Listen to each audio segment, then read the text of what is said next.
In this exciting tutorial, I'm going to show you guys the easiest way to make these beautiful shorts without any side seam joining. As you can see, this short only has seams in the inseam. The sides, there are no seams, as you can see on the sides.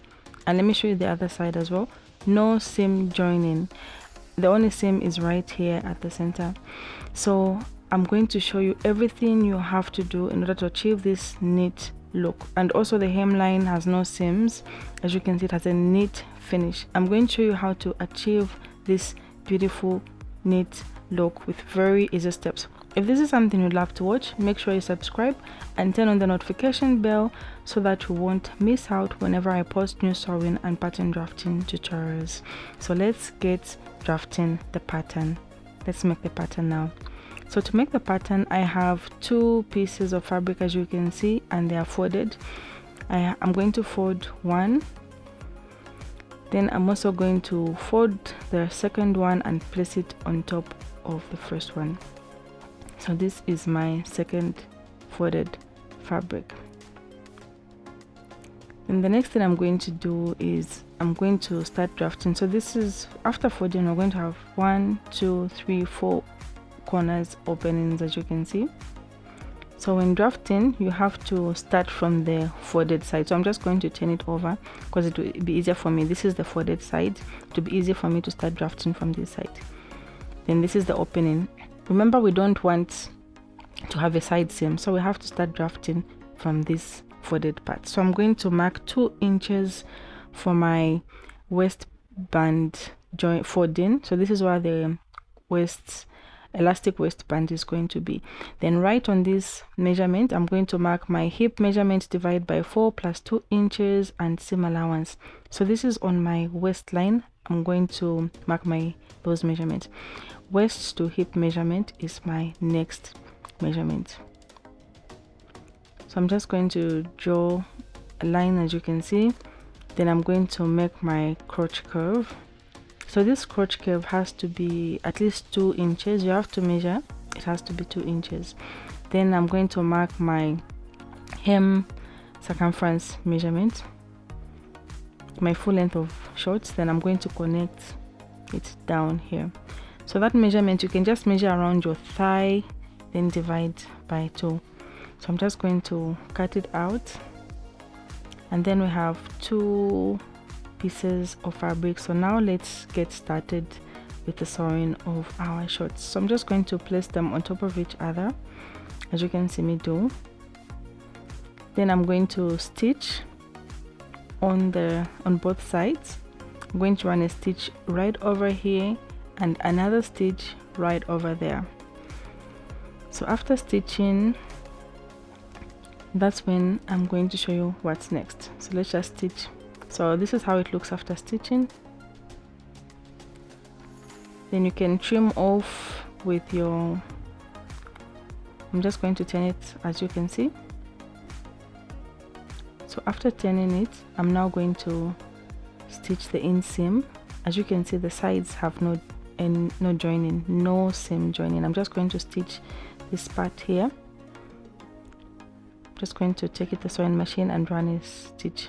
So guys, if this video is useful up to this moment and you've watched up to this far, please give it a thumbs up and subscribe if you'd love to watch more sewing and pattern drafting videos from me. So I'm just going to use my pinking shears to trim off the excess seam allowance, and this will also prevent fraying of the fabric.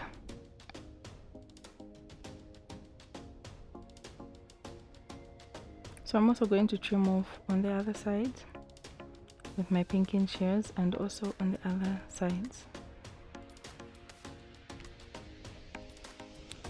So the next thing I'm going to do is on the fold for the elastic, I'm going to make a 1/4 inch first fold, as you can see. Then I'll drop it down. So this is where I'm going to put my elastic band. Then I'm going to drop it down with the 1 inch. Then I'll take it to the sewing machine and I'm going to fold all through the waist, and then later on insert the elastic.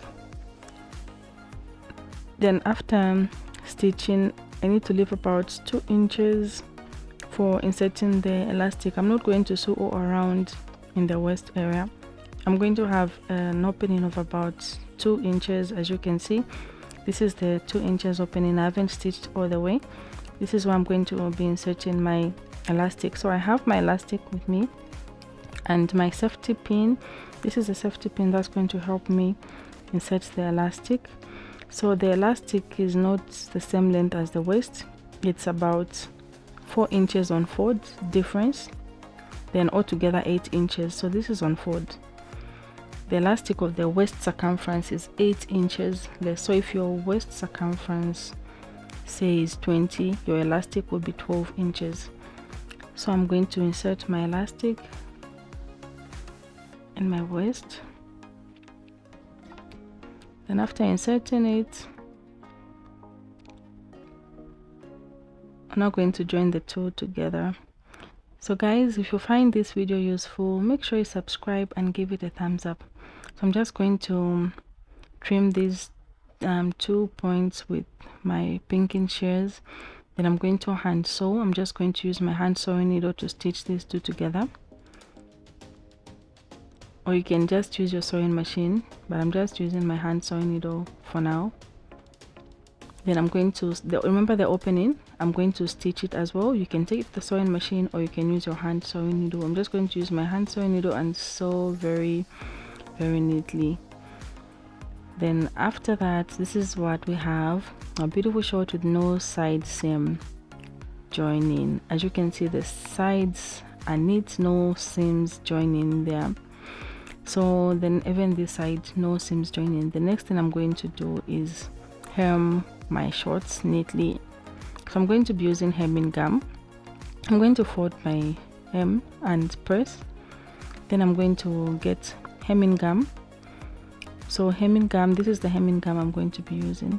I'm going to put it inside the hems. Then I'm going to press a hot iron to make it melt and hold the shorts together. So this is how hemming gum works. You use a hot pressing iron and it's going to melt and hold the hems neatly. That way you're not going to stitch anything. So I'm going to just put my hemming gum, then press with the hot pressing iron until the hemming gum melts, and that way I'm going to have a neat hemline on my shorts without any stitches. I'm not going to stitch anything. All you have to do is make sure you use the right hemming gum, which is genuine and doesn't easily come out. So I'll place the hemming gum right here in the folds. Then after putting the hemming gum, I'm going to get a hot pressing iron and I'm going to press until the hemming gum melts in the hemline. So this is how beautiful it all looks after everything is done. I have my beautiful looking shorts. So guys, if you watched up to this end, don't forget to subscribe and give this video a thumbs up and encourage me to make more sewing and pattern drafting videos for you. Bye and see you in my next tutorial.